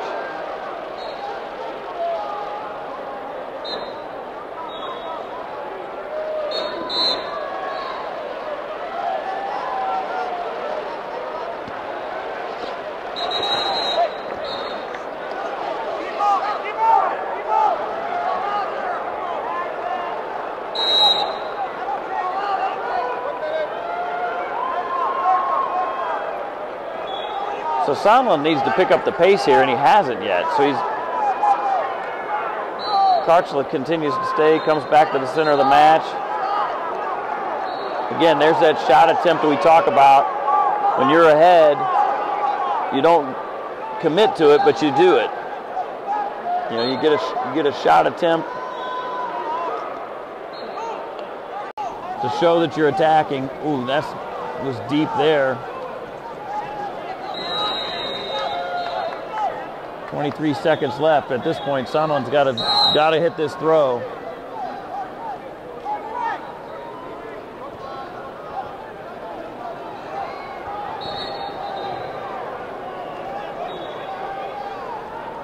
Yeah, Sondland had to do that, though. He's running out of time, 10 seconds. He was in a position to potentially get the throw, but Karchla knew it was coming. Got the 2 points, wins the match 7-2. And he'll move on to the finals, and unfortunately takes down a defending state champ in the semifinal round. Give him confidence going into tomorrow night's match. As we move to 182, we've got Gary Wokajans from Barberton. He's in the black singlet with the purple trim, going against Victor Marcelli from Massillon Jackson. He's in your white top of the purple bottom singlet. Marcelli's already committed to Cleveland State. Gotten to this match with 2 technical falls. Placed 6th last year at 182, 3rd the year before at 170. Wokajans placed 6th last year at 170. Tried the gable spin, didn't work. Marcelli gets the 2.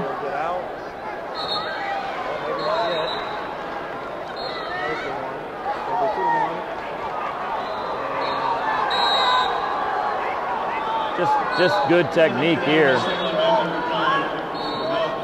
No points yet.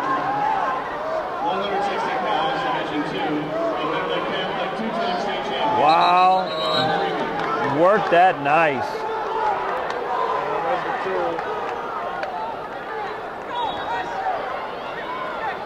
I'm not sure why there's no back points on that. They awarded the 2 points for the takedown while he was on his back. I'm Not sure. Maybe didn't feel like there was control enough while he was on his back and gave the 2 late, but I thought he gave it while he was still on his back, so not sure, but nonetheless, Marcelli up by 3 right now, 4-1.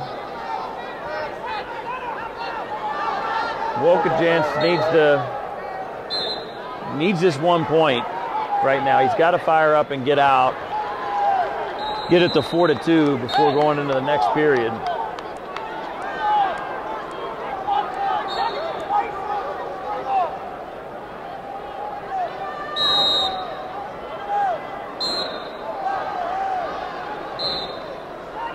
That was interesting too. I'll have to look the next time they restart, but it didn't look to me that Marcelli had his chin at all on the back. And that's part of the rules, is that you have to have your chin in the back, center of the back.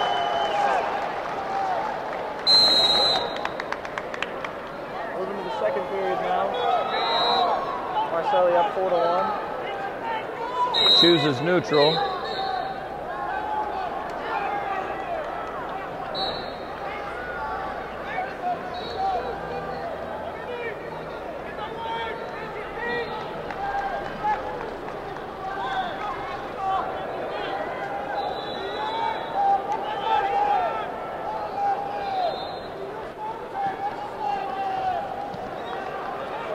This shot just too far out.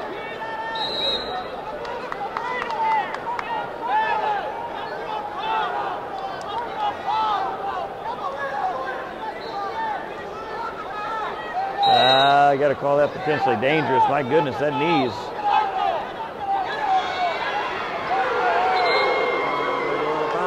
Good job by Wokajance for getting through on that. I really thought Marcelli was going to score.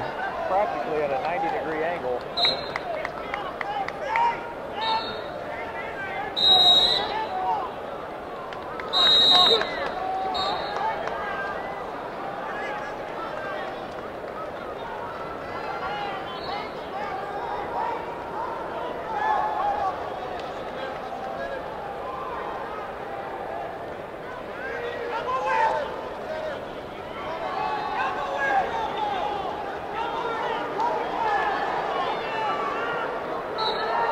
So the action is slowed here in the second period.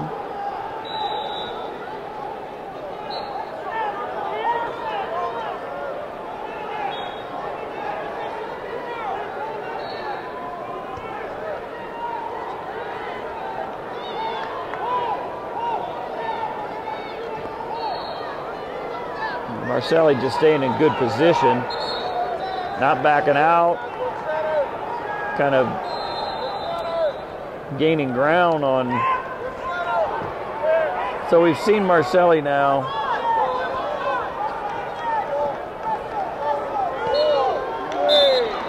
worked out well. So Marcelli's clearly, once he got ahead, now he's up 6-1. He's worked himself to the edge of the mat and then taken the shot where he's given a very, very little risk.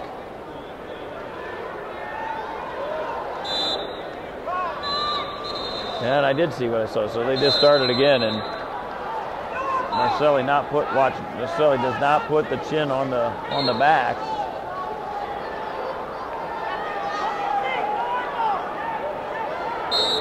And there he did. So, all right. Wokajance gets 1 point out, and he's starting to turn the heat up. Marcelli returns by turning the heat up as well.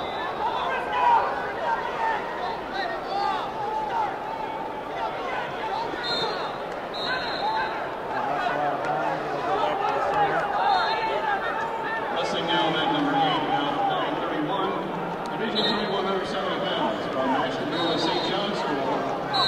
Returning state champion, Jacob Lagoa, mat 8. So he got a shot attempt by Wokajance, but again, a little bit far out, on a back leg, and straight on. A wrestler like Marcelli is, whoa, tried the Jap whizzer. Lewis, the leading most authentic expression of wrestling through apparel, is a proud sponsor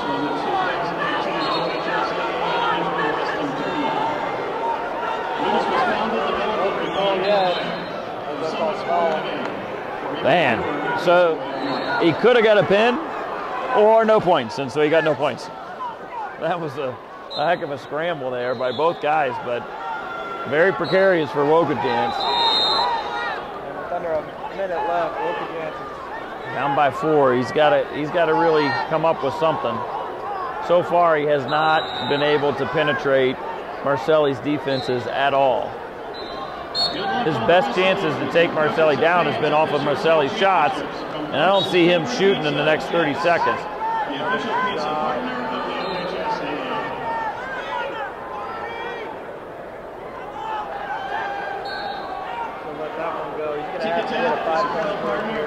Nice shot. Gonna finish that. just got to poke that head out. And there's the 2. That should ice it there for Marcelli with under 10 to go. So Marcelli.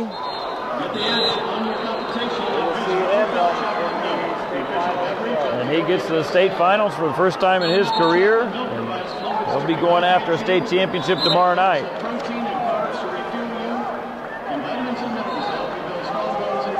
Which is what Jared Ball from Hilliard Darby is looking to do as well. The last 2 years he's been 3rd. He's in your black singlet with the blue trim. Going against Jake Thompson from Cincinnati Arch Moeller in the black singlet with the gold trim. Both these young men have already committed to wrestle in college. Ball at Chattanooga, Thompson at Air Force.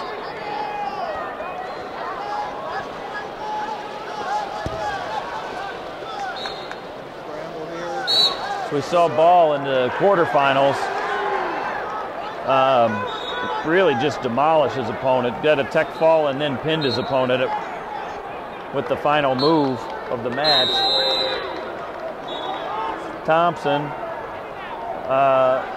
pinned his first opponent in 49 seconds, then won in sudden victory in the quarterfinals.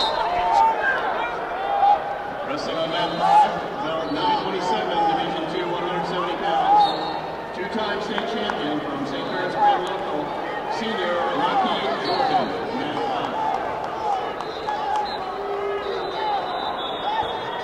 Not a whole lot of shooting going on, but there's been a lot of setups.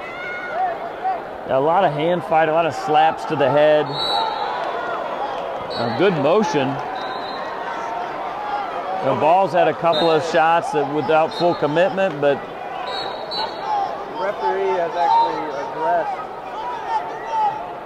each wrestler. He's basically just said to them, watch the head. So I mean, nice deep shot there. He got out of it. He'll go out of bounds and bring it back into the center of the mat.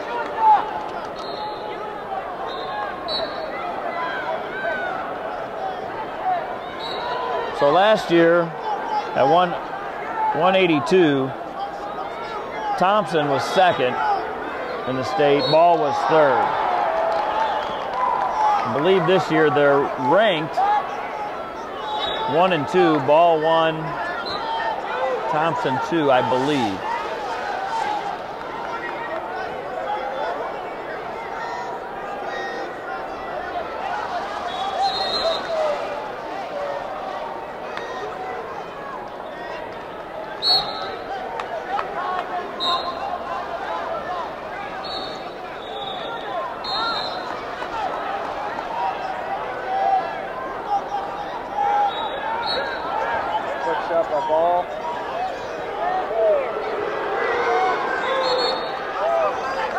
No points.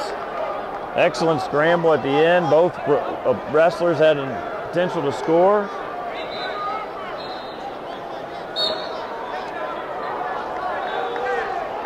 Thompson gets choice and he chooses down.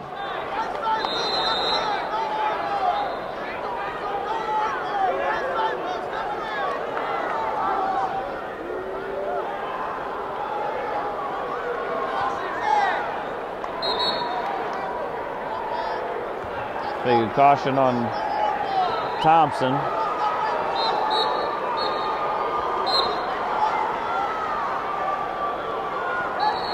So Ball's got arm bar series, and he likes to throw the legs as well. Says a tilt off of the arm bar series also.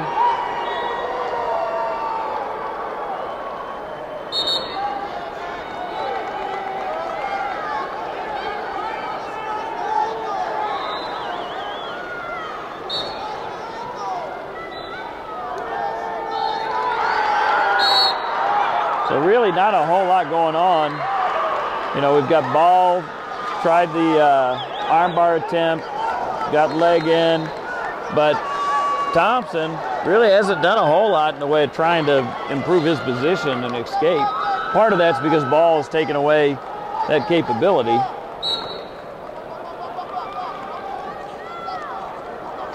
Switch attempt, follow, and Thompson gets his one.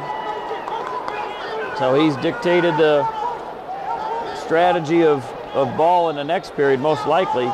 See what happens in this last minute of this period, but the first period, neither refs were able to. Yep, we had headgear come untied in a neutral position, so we've stopped to get the safety gear back in order.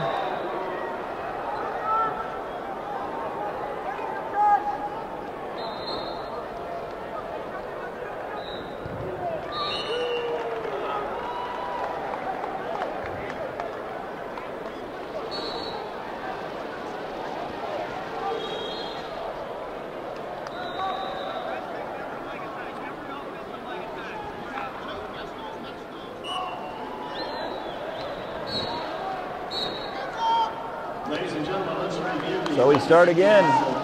Again, we've got Thompson winning the match right now, 1-0 on his escape point.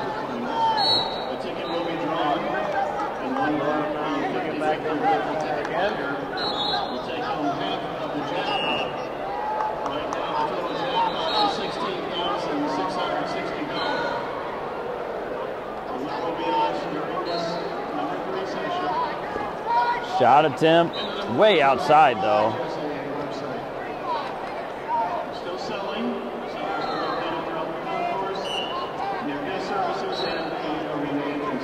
Oh, wow, almost got the points.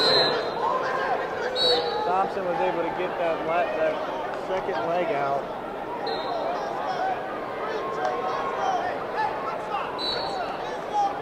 That was a nice quick shot by Ball.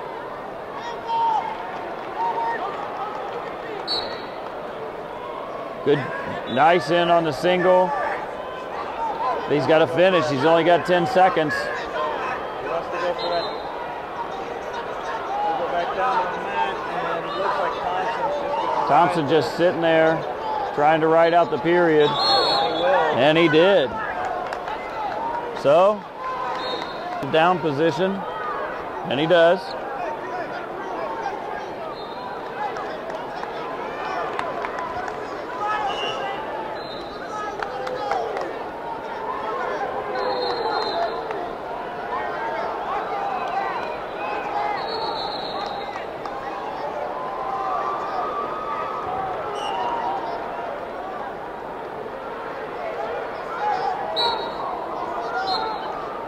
First movement by Ball, gets hand control, and he's out. 5 seconds. So now the score is tied again, 1-1, and we're going takedowns. So Ball gets in deep on a single again. Thompson's going to sit on him again. But it,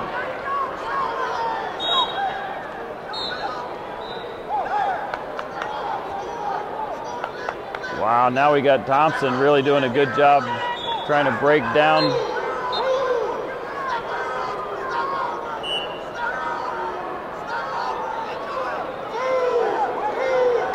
Wow, Thompson gets 2.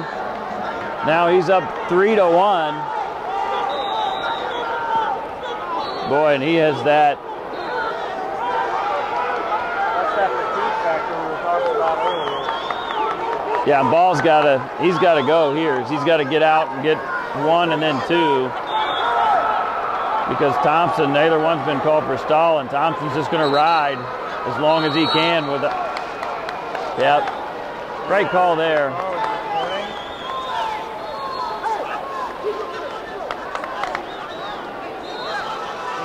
The ball is just getting, he's getting tired. We got that deep breath in the lungs there. 48 seconds, so he's ball at this point. He's got to get out. He's got to score 2. Thompson, he can kick him at any point. Ball's gonna go for a reversal.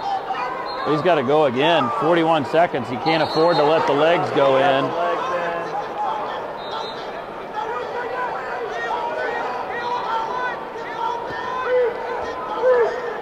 And I think Thompson's going to ride him out here. He can afford that stalling point, especially when he's on top. Well, at this point right now, he's got the legs in. He's got a nice power half that's almost worked. All he has to do is stay on that move, and he's fine. He's got a good, effective ride going where he's going to be able to potentially turn him. He's going to win. He's going to move on into the finals for a second straight year. Coaches want a stalemate. They're not going to get it, and Thompson will be moving into the state Wrestling next on mat number 5, belt 938. Division 282-pound match.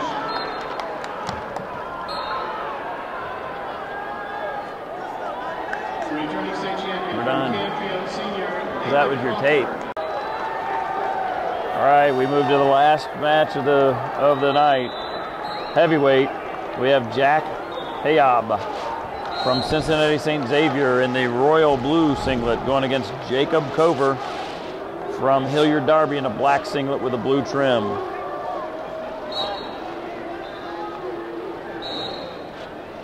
Cover pinned his guy in the quarterfinals to get here. Hayab won 7-1.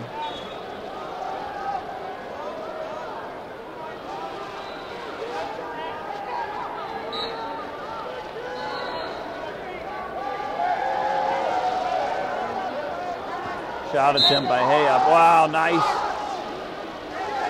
Almost, wow. Yeah, wow, goodness gracious. Cover almost has the far ankle, cradle ankle pick, but instead winds up getting scored on, giving up the first 2 to Hayab.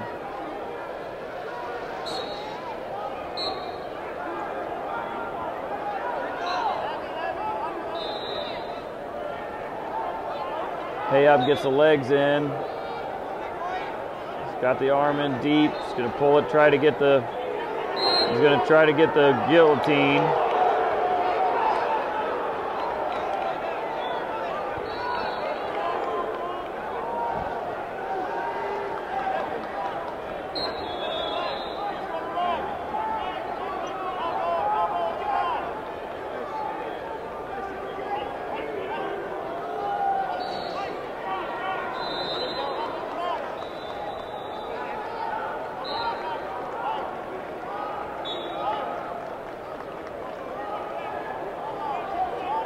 Again, going for the guillotine. This is tough because once you put that in, if you put any pressure towards the head, then they're going to call it potentially dangerous. Oh, wow, that's deep. That's tough. Once you get it, it's usually a pin. The Cover gets out of it, but he gives up 3 near falls, so now he's down 5-0 as we get into the last seconds of the first period.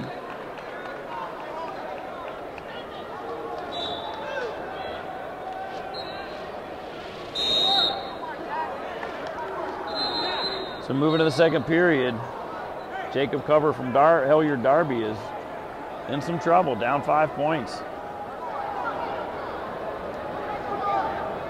And he gets choice to first. Jack Hayab from Xavier takes a down position.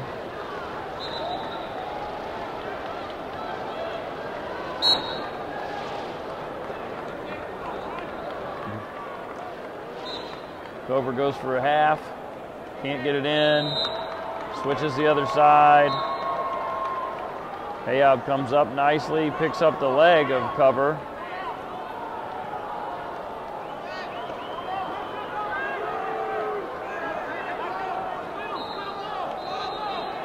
Trouble spot right here for cover. Hayob's looking to get out the back door and does, and reverses him. 2 more points, 7-0. And now we've got Hayob going for the banana split.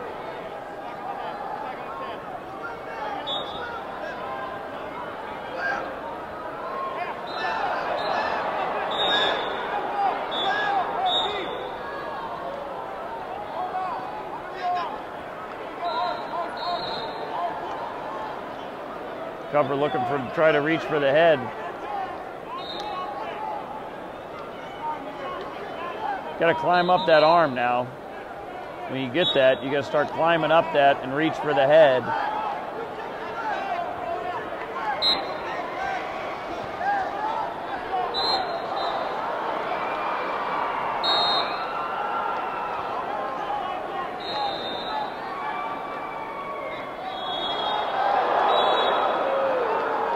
Hayob sinks back in, and he's back in good shape. Looks like he's just going to try to ride out this period. Yeah, stalemate there, but he's doing what he needs to do, right? He's up in a commanding lead. Don't want to give too much risk here. Make your way into the finals. But Cover, on the other hand, he's going to have to pin his guy. I mean, it's 19 seconds this period and 2 minutes in the next, but he's down 7. Hard to make up 7 points in that short a period of time, and he hasn't been able to score yet. He really hasn't been able to do much on the bottom. We did see a little bit of success come from. Got to get out here. And he goes back down in 2 seconds. And he does it. So he's got 2 minutes. He's going to take neutral. So he's going to try to pummel in and throw him.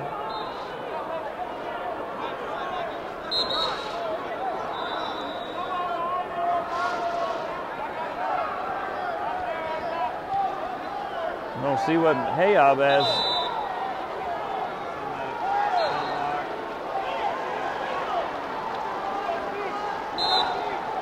Gets to the front headlock. Now he's going to try to come around.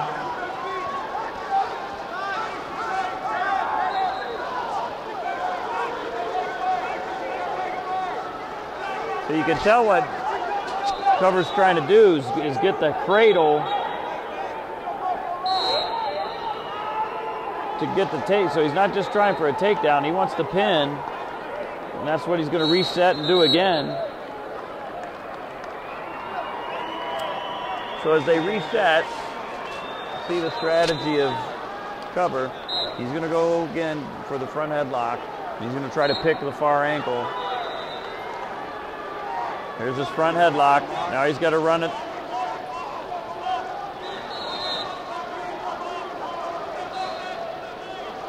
He's going to run the other side, try to get the head in the hole. He's going to try to get into the ankle.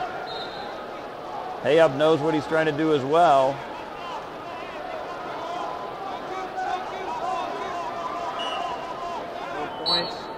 He's coming underneath now to try to get the Butcher series.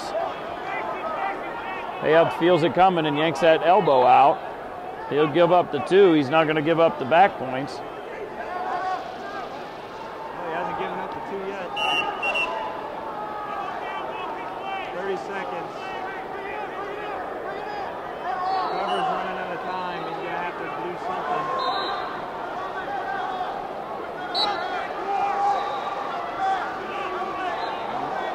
You can see the look on Hayob's face. He's just going to try to ride this out. He's going to hang on for dear life because he... Well, yeah, all he needs to do is run right now. Get his track shoes on and run, because he can give up, he can give up 4 points in stalling. He hasn't been hit for stalling yet, but he can get up 4 points in stalling and still be no problem. So he's doing more than he has to. Go out of bounds for 3 seconds. And I'm telling you, I wouldn't even make contact with him. I'd just turn and run from him. Just like that, and Hayob will move into the state final. We'd like to acknowledge the Ohio High School Wrestling Coaches Association Service Award winner for 2018. Bob Dealey and Clint Cahill of MATSIDE with Bob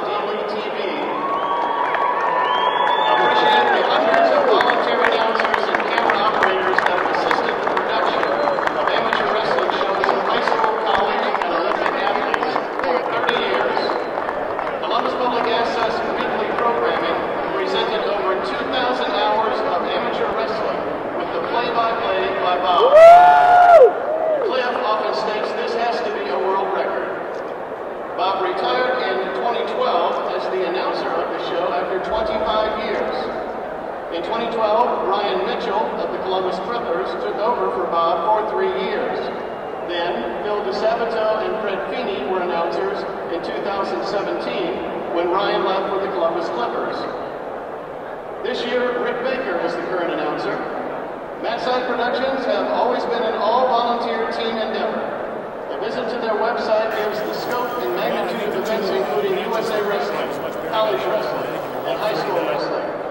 Also, www.matsidewithbobdealey.com has yearly schedules over the past and many archives. A browse of their YouTube channel, MATSIDE TV, provides the quality of today's shows. The event managers and local high school AD and coaches have always facilitated the hundreds of shoots during the life of MATSIDE.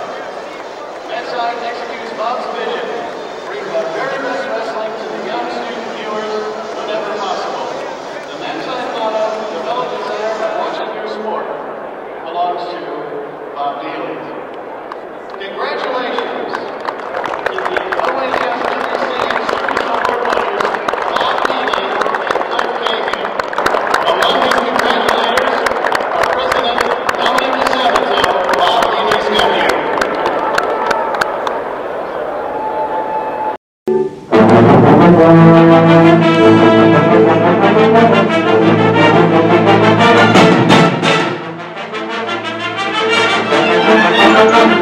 This is what matters. This is beyond X's and O's. This is the difference mutual respect makes. This is what character looks like. This is what defines us in Ohio. This is sportsmanship. School sports. It's not the outcome that matters most, but the way the games are played. This message presented by the Ohio High School Athletic Association and the Ohio Interscholastic Athletic Administrators Association.